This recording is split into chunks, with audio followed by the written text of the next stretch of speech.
오늘 주신 말씀은 누가복음 12장 22절에서 34절의 말씀드렸습니다. 신약 114페이지입니다. 말씀을 봉독하기 전에 다음 주부터 PPT를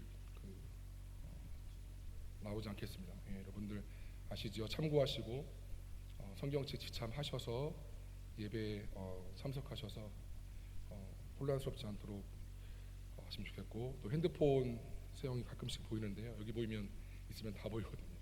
핸드폰 사용 자제하셔서 하나님 앞에 온전한 예배 드릴 수 있도록 하시면 좋겠습니다. 제가 먼저 받들겠습니다. 또 제자들에게 이르시되 그러므로 내가 너에게 이르노니 너의 목숨을 위하여 무엇을 먹을까, 몸을 위하여 무엇을 입을까 염려하지 말라.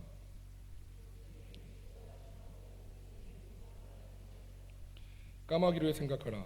심지도 아니하고 거두지도 아니하며 골방도 없고 창고도 없으되 하나님이 기르시나니 너희는 새보다 얼마나 더 귀하냐.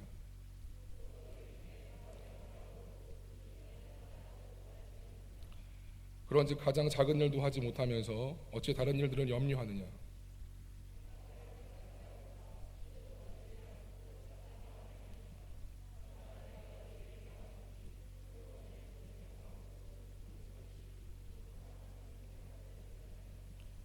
오늘 있다가 내일 아궁이에 던져지는 들풀도 하나님이 이렇게 입히시거늘 하물며 너일까 보냐. 믿음이 작은 자들아.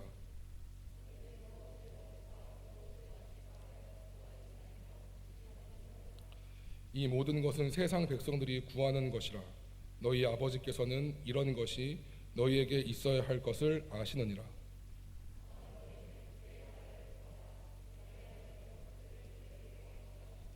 적은 무리여 무서워 말라. 너희 아버지께서 그 나라를 너희에게 주시기를 기뻐하시느니라.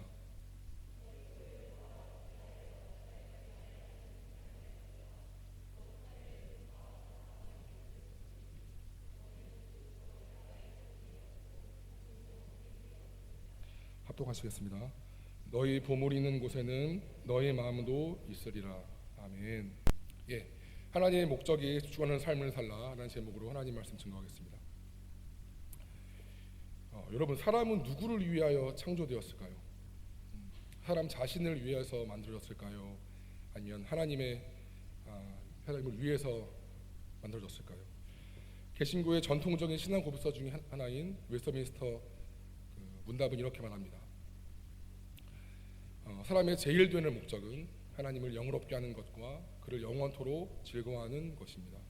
또 이사야 말씀은 내 이름으로 불리는 모든 자 곧 내가 내 영광을 위하여 창조한 자를 오게 하라. 그를 내가 지었고 그를 내가 만들었느니라. 사람은 자기 자신보다 자신이 아니라 하나님을 위하여서 하나님의 영광을 위해서 창조가 되었습니다. 때문에 하나님께서는 하나님 자신을 위하는 사람이 가장 사랑스럽고 가장 귀하고 가장 기뻐하시는 사람이 됩니다. 인간의 몸을 입고 이 땅에 살았던 존재 가운데서 가장 예수님 마음에 합한 사람, 하나님 마음에 합한 사람은 예수님이었습니다. 그래서 하나님은 예수님을 향하여서 이는 내 기뻐하는 자요 내 사랑하는 자니라고 그렇게 말씀을 하셨지요. 하나님이 사람을 창조하신 목적에 맞게 100% 올바로 선 사람이 예수님이기 때문에 예수님은 하나님께 있어서 가장 기뻐하시는 자가 되었고 가장 사랑하시는 자가 되었습니다. 그렇죠? 때문에 우리도 예수님처럼 살 수만 있다면 하나님이 기뻐하시는 사람, 하나님이 사랑하시는 자가 될 수가 있겠습니다. 그렇다면 예수님처럼 산다는 것, 또 어떻게 하면 예수님처럼 하나님께 영광을 돌릴 수 있을까요? 라는 질문을 좀 던질 수 있을 것 같습니다. 하나님은 여러 통로를 통해서 우리 가운데 하나님을 알려주셨어요. 자연 만물을 통해서, 또 구약의 선지자들을 통하여서, 또 이 성경 텍스트, 이 말씀을 통해서 하나님의 자기 표현, 자기 계시를 하셨지요. 그 중에서 가장 완벽하고 명확하고 정확한 하나님의 자기 계시는 예수님이 되시겠습니다. 예수님은 하나님의 생명과 본성을 똑같이 가지고 나눠 가지신, 똑같이 계시는 사람이자 하나님이셨기 때문입니다. 그래서 요한복음 14장에서 빌립이라는 제자가 예수님 우리에게 아버지를 보여주십시오라고 했을 때 빌리바 네가 어찌하여 아버지를 보이느냐 나를 본 자는 아버지 하나님을 보았거늘 어찌하여 보려느냐 그렇게 예수님께서 말씀하신 것이죠. 본인의 본성과 하나님의 본성이 완벽하게 일치하기 때문에 예수님은 하나님을 온전히 드러내고 표현하신 하나님 그 자체였습니다. 여기에서 우리는 인간을 향하신 하나님의 영원하시고 유일한 목적을 알 수 있습니다. 그것은 하나님께서 사람 안으로 영으로 내 안에 들어오셔서 사람이 하나님과 연합되고 하나님과 하나 되게 하시는 것입니다. 하나님이 우리 존재 안으로 우리 사람 안으로 들어오셔서 예수님처럼 하나님과 완전 연합한 상태가 되어지고 이로 인하여서 하나님의 생명과 본성 하나님의 그 어떠하심이 나를 통하여 드러내는 것이 우리를 향하신 유일하고 영원하신 목적이라는 것입니다. 쉽게 얘기하면 나라는 존재를 통해서 하나님의 그 어떠하심이 하나님의 아름다우심이 표현되는 것이 하나님의 유일한 우리를 향하신 목적이라는 거예요. 그러므로 예수님처럼 산다는 것, 예수님처럼 하나님께 영광을 돌린다는 것은 예수님처럼 하나님과 완전히 일치되어서 하나님을 드러내는 삶을 말하는 것입니다.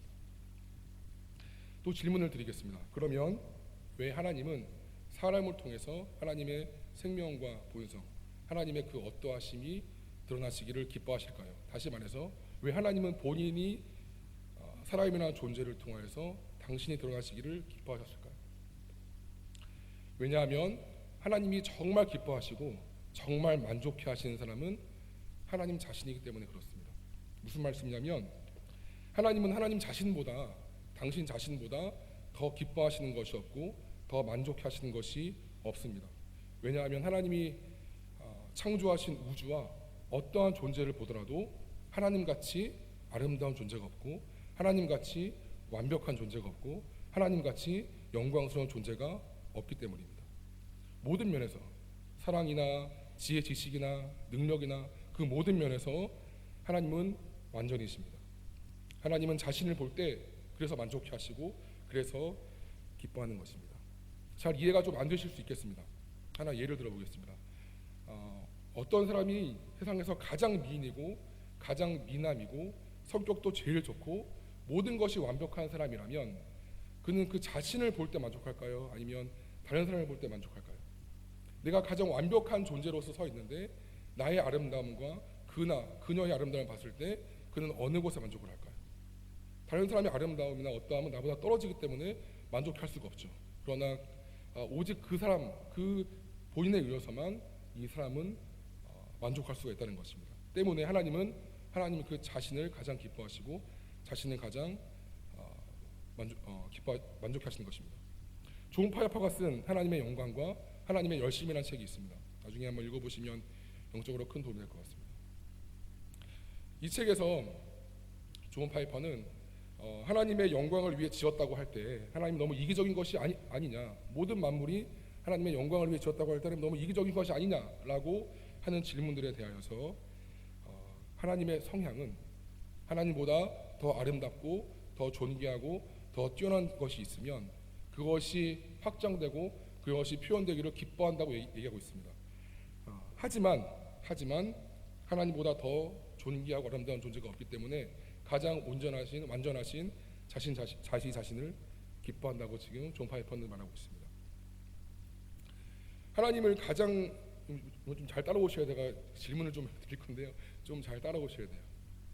하나님을 기쁘시게 하고 만족하게 하는 것이 하나님 자신이기 때문에 하나님이 사람 안에 내주하셔서 하나님의 생명과 본성, 성품을 드러내어서 하나님을 보고 싶어하는 거예요. 다른 어떤 것이 아니라 하나님이 가장 아름다우시고 가장 온전하신 분이기 때문에 우리 사람을 통해서 하나님의 어떠하심을 보고 싶어 하시는 것, 하나님의 생명을 보고 싶어 하시는 것이 하나님의 우리를 향한 목적이라는 것입니다. 예수님은 세상에 태어난 사람 중에서 하나님의 본성을 100% 받은 사람입니다. 성경 로마서에서 아들의 형상을 본받기 위해서 우리 각자를 미리 정했다라고 되어 있는데 그 아들의 형상이 예수 그리스도이지요. 때문에 하나님은 우리가 예수님을 닮기를, 예수님처럼 자라기를, 그리고 예수님처럼 하나님을 드러내기를 그렇게 원하시는 것입니다. 이것이 유일하고 영원한 하나님의 목적이라는 거예요. 다른 어떤 것이 아니라 우리가 예수님처럼 자라고 예수님처럼 그와 연합되어서 가장 완전하신 하나님을 우리를 통해서 표현되고 확장되는 것이 하나님의 우리를 향하신 목적이라는 거예요. 그리고 이것은 우리가 그리스도인으로서 감당해야 할 사명이기도 합니다. 하나님은 영적인 분이시죠. 하나님은 영이시죠. 때문에 우리 물질계에서는 하나님을 볼 수가 없어요. 만질 수도 없고. 그러면 어떠한 것으로 표현되어야 되는데 그것으로 택함 받은 것이 우리 사람이라는 거예요. 천사도 하나님을 표현할 수가 없어요. 왜? 영적인 존재이기 때문에. 근데 영적인 하나님이 우리를 존재를 통해서 본인을 드러내시기를 원하시는 거예요.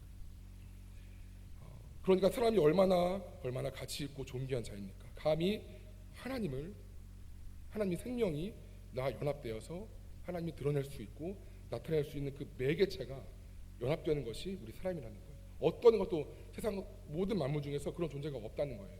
이것이 사람의 본 모습이고 사람의 존귀함이고 사람의 사명일 수 있겠습니다. 지금까지 얘기한 것이 하나님의 목적이었어요. 두 번째로 살펴본 것은 그렇다면 그 목적을 이루기 위한 하나님의 수단을 살펴보겠습니다.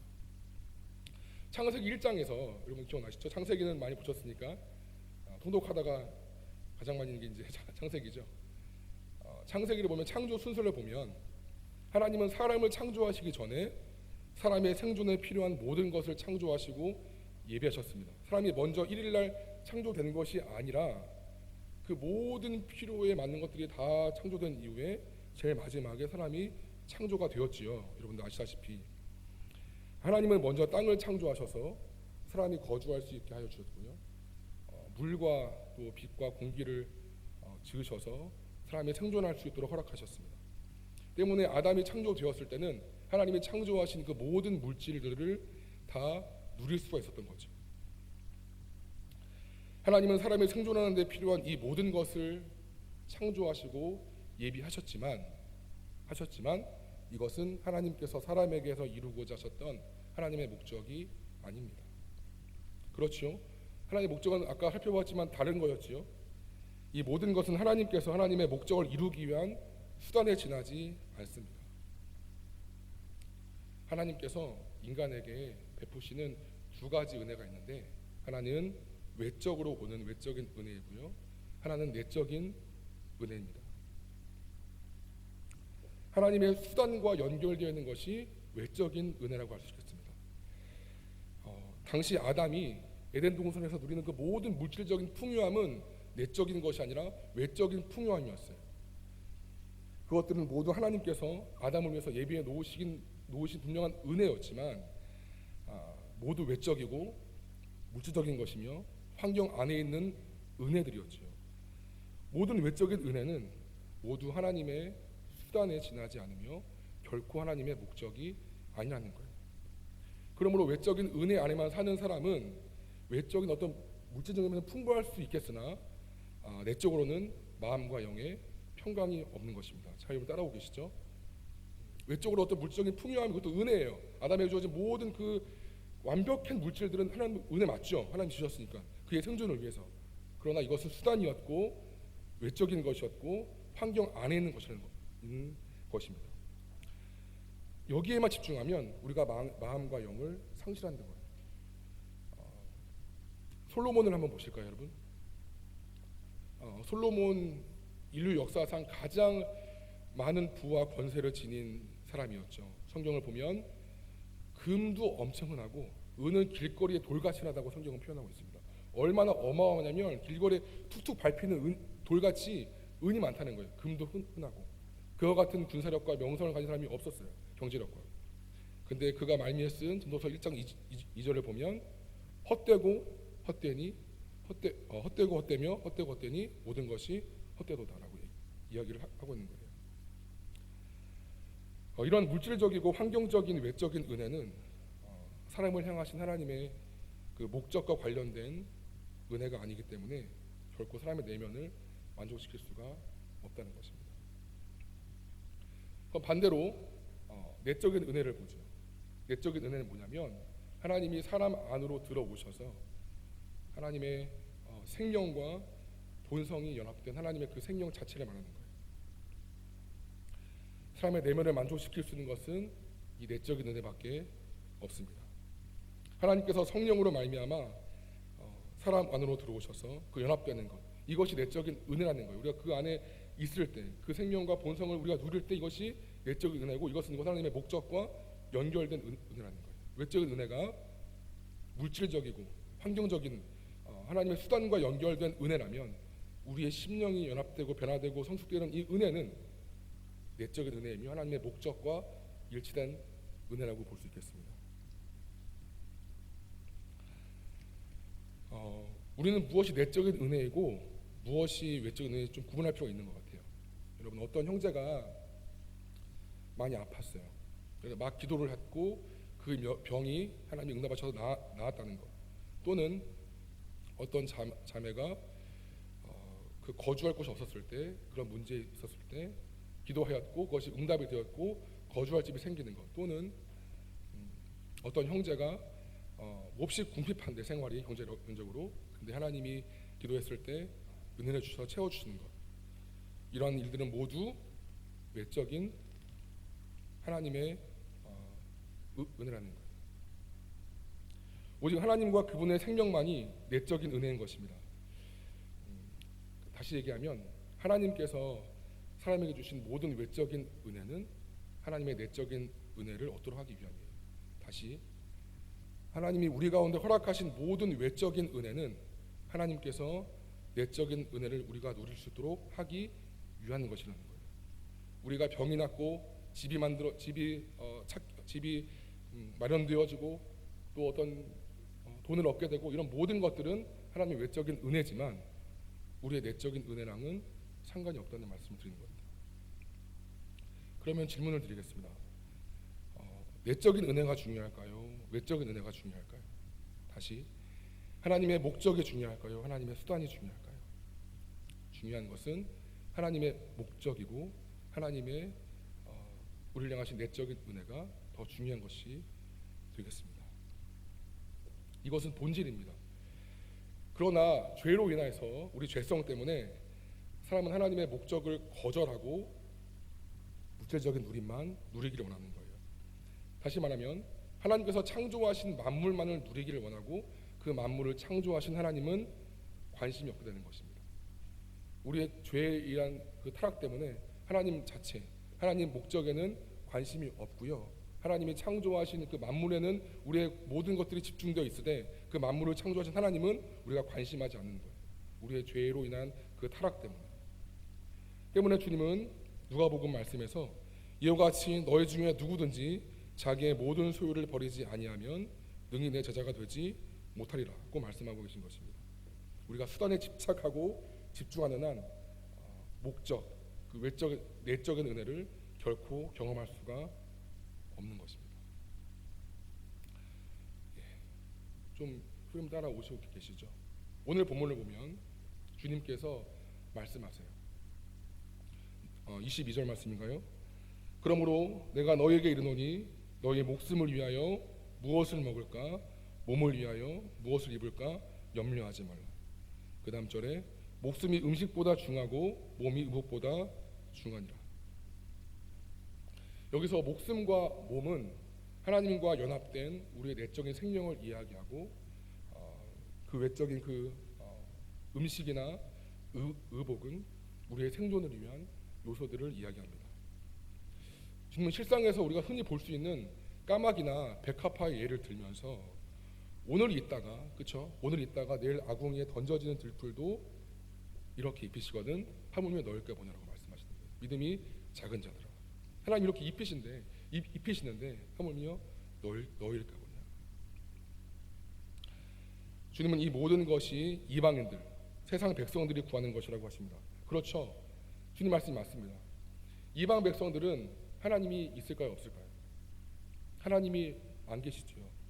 때문에 하나님의 목적도 알 수 없고 하나님의 그 내적인 은혜를 경험할 수가 없습니다. 그들은 영적으로 고아인 거예요. 하나님이 안 계시는 거예요. 때문에 내적인 은혜가 아니라 외적인 은혜에만 집착할 수밖에 없는 거예요. 그들은 세상에서 생존을 위해서 구할 줄만 알 뿐 생존의 목적은 모르는 것입니다. 그렇잖아요. 하나님이 우리와 연합하여서 우리 안에서 그분의 생명과 온전히 연합하고 그 생명과 본성을 통해서 주님이 드러나는 것이 내적인 은혜고 목적인데, 하나님 자체가 그들 안에 안 계시니까 그들이 구하는 것은 오직 외적인 거예요. 그 외적인 물적인 풍요인 것뿐이에요. 내적인 은혜를 알 수도 없고 경험할 수도 없고 구할 수도 없는 것입니다. 근데 문제는요, 많은 그리스도인 또한 스스로 그리스도인이 뭐냐면 그리스도의 생명과 연합한 자라고 스스로 이야기하면서도 세상 사람들과 차이 없이 외적인 은혜만을 구하는데 그 문제가 있다는 것입니다. 오히려 그 외적인 은혜를 위해서 하나님을 마치 요술 램프처럼 이용하는 우리의 모습이 아닐런지요. 여러분은 하나님의 목적을 위하여 살고 있습니까? 아니면 하나님의 목적을 어떤 수단인 것처럼 생각하며 살고 있습니까? 하나님 모르는 비그리스도인들은 그 수단이 곧 목적이에요. 왜? 그게 전부니까. 근데 우리는 하나님 우리 보내신 목적이 있다는 거예요.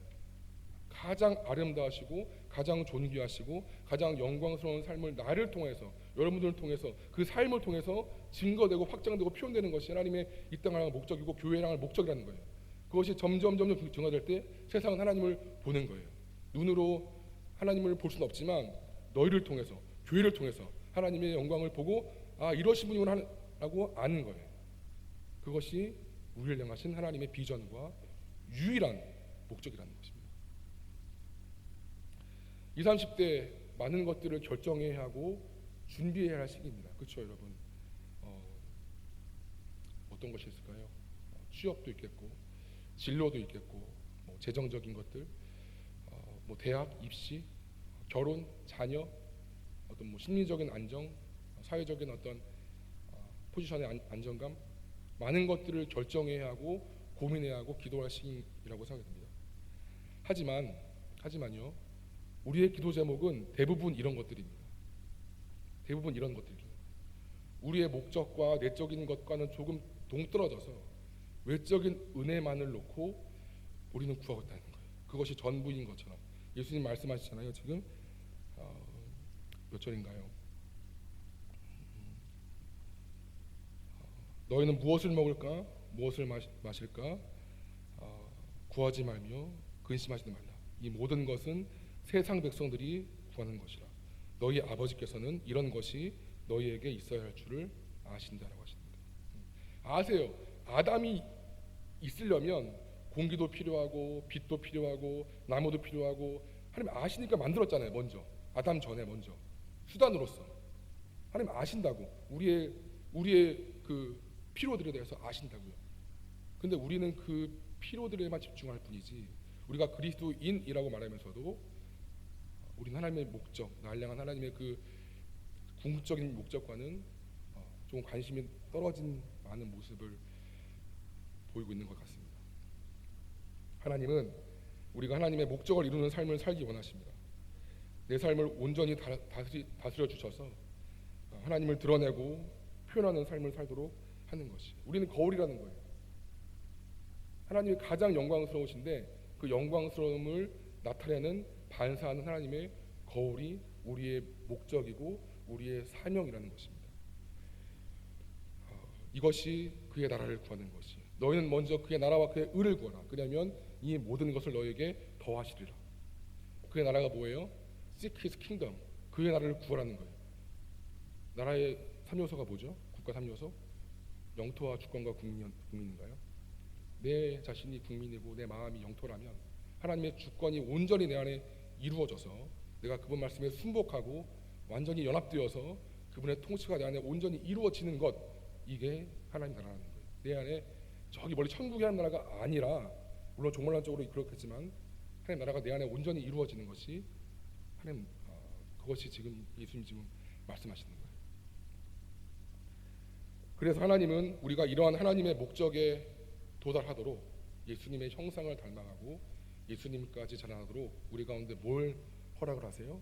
문제와 환난을 허락하시는 것입니다. 다시요.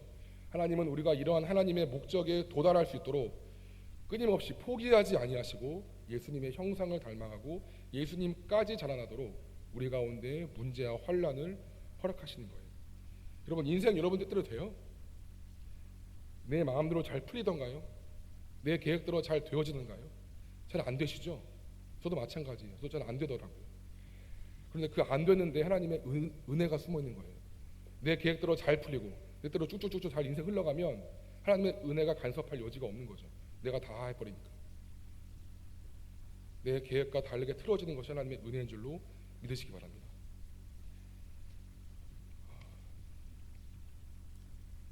내 삶이 내 뜻대로 안 풀려지고 안 되어지고 기도해도 응답이 안 되는 것 같고 잘 안 들어지는 것 같고 하나님 살아계시냐 죽었느냐 내가 하나님의 생사 확인을 하고 그럴 때 많죠. 하나님 왜 안 들어주세요? 힘들어 죽겠는데 하나님 왜 응답이 없으세요? 새벽기도 나오고 철야기도 나오고 하는데 응답이 없으세요. 하나님이 안 들어주시나 봐. 나를 떨어졌나 봐. 내가 죄를 지어서 나를 미워하시나 봐. 자주 저도 그랬습니다. 하지만 그렇다고 하여서 여러분 낙심하거나 낙망하거나 절대로 주님을 떠나시면 안 된다는 것입니다. 내가 지금 보기에는 상황에 낙심할 수밖에 없는 누가 봐도 그런 상황일 수 있어요. 하지만 그건 주님의 큰 그림을 보지 못하는 우리의 제한적인 약함이라는 거예요. 하나님 보실 때 내가 처한 그 환경이나 자리가 하나님이 나를 성장시키시기 위한 최적의 자리일 수 있음을, 최상의 훈련 장소일 수 있음을 반드시 기억해야 합니다. 우리는 우리 마음의 소원이 이루어지길 원해요. 그렇죠? 근데 하나님은 우리가 예수님까지 자라가길 원하세요. 왜냐하면 그것이 하나님이 우리를 보내신 유일하고도 영원한 목적이니까. 우리는 내가 하는 것이 잘 풀려지고 뭔가 잘 딱 들어맞는 것들을 하나님의 은혜야라고 말하지만 물론 그것도 은혜입니다. 은혜일 수 있습니다. 하지만 하나님이 정말 우리한테 원하시는 건 그 문제와 막힘과 어그러짐과 틀어짐을 통해서 그 아픔을 통해서 우리가 예수님까지 자라도록 푸시하시는 거예요. 왜? 그것이 하나님의 유일한 목적. 예수님까지 자라나서 내가 하나님의 아름다우심을 확장시키는 것이 하나님의 유일한 목적이기 때문에 그렇습니다. 우리는 우리가 좀 더 나은 환경에서 살기를 원하지요. 조금은 더 높은 연봉, 더 좋은 집, 더 좋은 대학이나 회사, 더 좋은 근무 조건 등을 많이들 원합니다. 저도 마찬가지였습니다. 그래서 이것을 위해 기도도 하고 노력도 하고 애를 씁니다. 근데 하나님의 진정한 관심은 내가 예수님까지 자라나서 예수님처럼 하나님으로 만족하고 하나님을 기뻐하고 하나님을 표현하는 데 관심이 있다는 거예요. 그래서 여러분 잘 기도 응답이 안 되는 거예요. 여러분. 그래서 내가 좀 막히는 거예요. 삶이 어렵기도 하고요. 돌아가는 것 같기도 하고요. 그렇습니다. 그래서 여러분 내 뜻대로 되었다고 해서 교만할 것도 없고요. 내 뜻대로 안 되었다고 해서 낙심할 것도 없습니다. 그 자리가 어디 있든지 우리는 감사하고 만족해하면서 하나님을 알아가고 하나님을 닮아가면 그게 성공이라는 거예요. 맞죠? 진짜 성공은 나의 주인이신 하나님의 목적대로 내가 부합하면 그게 성공 아니에요? 그게 뭐예요? 내가 예수님처럼 자라나는 건데 그게 내 눈에 보기에는 성공이 아니랄지라도 그 자리를 통해서 내가 성장하고 자라나면 그게 성공이라는 거예요. 내 뜻과 좀 다를 수 있다 할지라도. 말씀을 보겠습니다. 빌립보서 말씀입니다. 같이 한번 읽어볼까요? 시작. 내가 궁핍함으로 말하는 것이 아니니라. 어떠한 형편에든지 나는 자족하기를 배웠노니 나는 비천에 처할 줄도 알고 풍부에 처할 줄도 알아. 모든 일 곧 배부름과 배고픔과 풍부와 궁핍에도 처할 줄 아는 일체의 비결을 배웠노라. 내게 능력 주신 자 안에서 내가 모든 것을 할 수 있느니라. 바울은 내가 풍부에 처하든지 내가 궁핍에 처하든지 내가 높은 데 있든지 내가 낮은 데 있든지 관여하지 않았어요. 그는 어떤 자리에 있든지 간에 하나님을 얻었고요. 하나님을 경험했고요. 하나님을 체험했던 사람이었습니다. 하나님의 목적에 일치된 부합된 삶이었다는 거예요. 내가 어디 있든지 간에 내가 조금 높아졌다고 해서 금방 마음이 교만해지거나 내가 좀 낮췄다고 해서 좀 마음이 낙심해서 하나님은 이러지 않았다는 거예요. 어디에 있든지 간에 하나님의 목적을 성취했습니다. 그러므로 여러분 삶에 문제는 늘 와요. 20대 우리 신입생들 앉아있지만 문제 없을까요? 문제 있습니다. 30대 이제 막 애쓰고 사회 적응하는 여러분들 문제 없으세요? 문제 있죠. 저 문제 없나요? 문제 많습니다. 우리 50대 60대 우리 장로님이나 권사님 연세 계신 분들 문제 없을까요? 문제 있습니다. 문제가 없을 때 딱 한 가지예요. 살면서 내가 죽었을 때 내 생명 끝나면 문제 없습니다. 문제를 왜 주시냐면 그거를 잘 훈련되어서 통과하라고, 예수님처럼 자라나서 나를 경험하라고 주시는 거예요. 그러므로 여러분 삶에 문제가 오면 하나님 이거 없어지게 해주세요, 이거 처리해 주세요, 이거 응답해 주세요 하기 전에 올 것이 왔구나 하고, 하나님 어떤 부분에서 나에게서 하나님 원하시지 않는 부분을 내가 떼어내야 할까요? 라고 먼저 기도했으면 좋겠습니다. 유독 나한테 오는 그 문제들이 있어요. 내 연약함들을 찌르는 게 있다고. 관계가 약하면 그 관계만 어렵게 하는 늘 한 명이 늘 어딘가에 있어요. 어디 가나. 물질을 넘어지면 꼭 물질을 이렇게 시험하는 것들이 꼭 생긴다고. 하나님 주시는 거예요. 그 환경을 안배하셔서. 그럼 하나님 이거 없어지게 해주세요. 힘들어요. 하기 전에 하나님 제가 어떤 것들을 내려놓기 원하시고 예수님 아닌 것들을 떼어버리시기를 원하시고 내가 바뀌기를 원하시는지요. 이거 잘 통과하면 그 시험 오지 않습니다. 왜? 이만큼 통과했고 성장했으니까. 근데 못 통과하면 제시 한 번 더 제시, 또 못 통과하면 그때까지, 언제까지? 예수님까지. 그래서 이 문제와 환란이 빨리 통과되고 싶은 사람은 잘 물어보셔서 힘들고 아프지만 그것들을 버리시고 내려놓으시고 그것들을 통과하시면 없어질 줄로 믿습니다. 근데 이게 쉽지 않거든요, 여러분. 제가 해보니까 쉽지가 않더라고요. 이 악물고 내 자존심 버려야 할 때도 있고요. 눈물 나서 그래서 펑펑 운 적도 있습니다. 고백이 안 나오는데 사랑한다라고 얘기를 해야 할 때도 있습니다. 이게 정말 쉬운 게 아니에요. 4살 깎는 게 쉽나요? 어렵습니다. 근데 하나님이 이걸 원하시는 거예요. 어떤 조각가 일화가 생각나는데, 큰 네모난 정육면체 큰 바위를 이제 깎아가지고 아름다운 조각상을 만들었어요. 근데 물었대요. 어떻게 이렇게 아름다운 그런 조각상을 만들었습니까? 그 조각가는 말이 내가 본 그 여인의 모습이 아닌 것만 떼어냈습니다. 내가 그 안에서 보았던 여인의, 아마 여인이었나 보죠. 여인의 모습이 아닌 것만 다 떼어냈습니다. 하나님이 우리가 안에 있는 예수님을 보세요. 왜? 우리는 다 구원되었다고 믿고 있고 예수님이 우리 안에 계신다고 믿고 있으니까. 저도 예수님 계시고 여러분도 예수님 계시죠. 하나님 끊임없이 예수님 아닌 것들이 붙어있는 것들을 떼어내시는 거예요. 여러 가지 것들을 통해서. 왜? 하나님의 목적이니까. 그게 하나님의 목적이니까. 여러분이 시집가고 장가가고 취업되고 결혼하고 이게 물론 중요하지 않다는 게 아니, 오해하지 마세요. 중요한데 이거는 수단이라는 거예요. 여러분의 생존을 하기 위한 수단이라고. 아담의 에덴에서 했던 그 물질적인 풍요함처럼. 여기에만 매달리면, 그래서 그렇게 살면 솔로몬처럼 헛되고 헛되니 라는 표현을 하는 마지막에 가서. 왜? 이 외적인것만 집중하는 사람들은 내적인 영을 잃어버립니다. 근데 이 말씀을 예수님 하시는 거예요. 얘들아, 그러지 마. 너희는 고아가 아니잖아. 무엇을 먹을까, 무엇을 입을까 염려하지 말라고. 오늘 있다가 내일 아궁이에 던져지는 들풀조차도 하나님 이렇게 입히시는데, 하물며 저와 여러분이니까 보다 믿음이 작은 자들아. 여기 까마귀가 예수님이 비유를 주는데, 까마귀는 유대인에게 굉장히 부정적인 동물이에요. 만지기도 꺼려하는. 근데 굳이 그 까마귀를 들어서 비유하시는 거예요. 너희들 이토록 증오하고 미워하고 싫어하는 이 까마귀도 내가 입힌다고. 하물며 너희일까 보냐, 믿음이 작은 자들아. 여러분, 뭘 염려하세요? 뭘 근심하세요? 뭘 두려워하세요?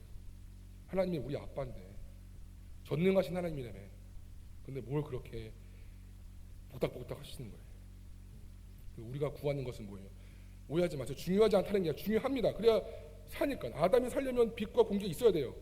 여러분의 취업 중요하죠. 결혼 중요하죠. 내가 살아가는 하나의 방식이니까. 근데 거기에 매이면 똑같이 내가 무엇을 먹을까, 무엇을 입을까 하는 자와 같다는 거예요. 누가 염려함으로 그 키를, 여기서 키는 진짜 우리 키일 수도 있고요, 사람의 생명일 수도 있습니다. 그 번역 따라 좀 달라지는데요. 하여튼간 누가 염려함으로 그 키를 한 자나 더 할 수 있는 없잖아요. 근데 하나님께서는 이 작은 일이라도 가능하다는 거예요. 우리는 불가능한 건데 하나님은 이 작은 일이래요. 하나님이 다 하신다고요. 여러분의 그 삶과 인생을.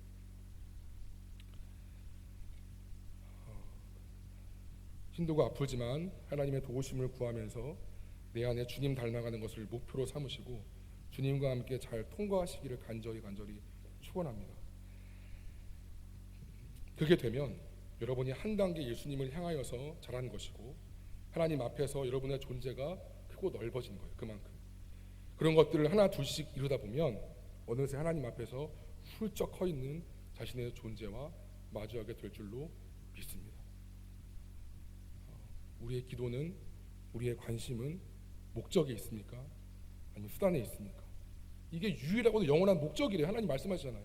왜 하나님이 가장 아름다워서 나를 통해서, 여러분을 통해서 그 모습을 보고 싶어하는 거예요. 마치 아버지가 그 아들을 통해서, 딸을 통해서 자신의 모습을 보고 싶어하는 것처럼. 왜? 그게 가장 아빠한테 기쁨이니까. 이게 우리가 이토록 많은 삶을 겪으면서 모진풍파 광음처럼 하는 이 세월 가운데서 겪는 그 이유인 거예요. 이게 이루어지지 못하면 신앙생활 100년 해도 소용없습니다. 말씀 100독 통독해도 소용없습니다. 왜? 자신은 너무나 작은 악일 뿐이니까. 말씀을 정리합니다.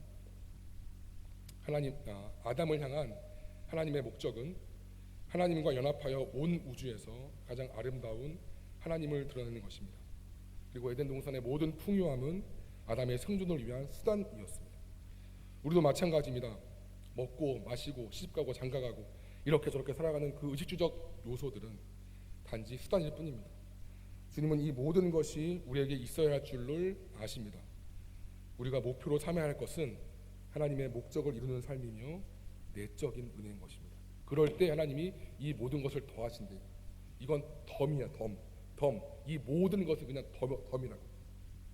있으면 좋지만 없어도 괜찮은 그 덤이라고요. 본질이 아닌 것이라고요. 여기에 목매지 않았으면 좋겠습니다. 저와 여러분이.